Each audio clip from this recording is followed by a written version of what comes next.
Did he ask you for money? He didn't. Did he ask you for a donation? No. He didn't. Democrats. That's obviously an extremely left-leaning group. My question too, leading into this, is about MAGA. You, and speaking of MAGA, you recently met with Donald Trump in Florida. What did you guys talk about? I was at a dinner. I was not done. I was at a breakfast at a friend's place, and Donald Trump came by. That's it. So you didn't go there to meet him? No, I went to a friend of mine's house, and it said Donald Trump's coming by for breakfast. Is that just so you know? Like, okay, fine. What did you discuss? I don't. Let's just say he did most of the talking. What did the normal things he says. There was nothing particularly groundbreaking or new, but he, you know, President Trump likes to talk, and so he talked.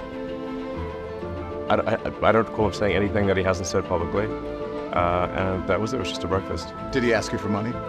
He didn't. Did he ask you for a donation? No. He didn't. Are you going to loan him money to help pay his bills? No. Not at all. Pay his legal bills? I'm not paying his legal bills in any way, shape, or form. And he did not ask you for money? And he did not ask me for money. Are you going to, so you're not going to endorse a candidate? I may, in the final stretch, endorse a candidate, but I don't know yet.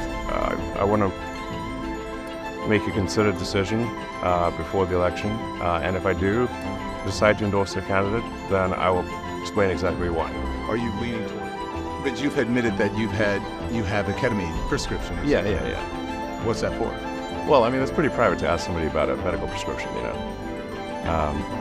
But I think it's something I'd say, like, there are times when I have sort of,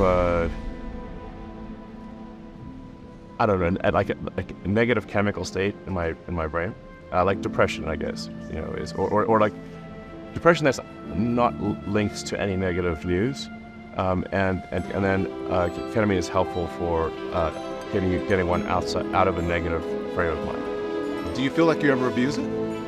I don't think so. If you use too much ketamine, you can't really get work done.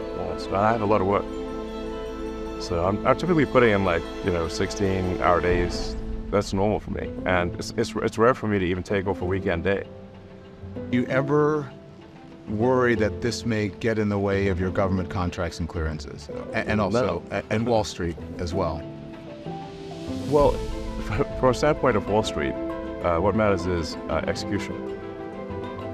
You know, are you building value for investors? Tesla is worth about as much as the rest of the car industry combined, from nothing. So you know, that's pretty good. As I mentioned, we had the best-selling car on Earth last year. So from an investor standpoint, if there is something I'm taking, I should keep taking it. Have you talk about your ketamine use and depression?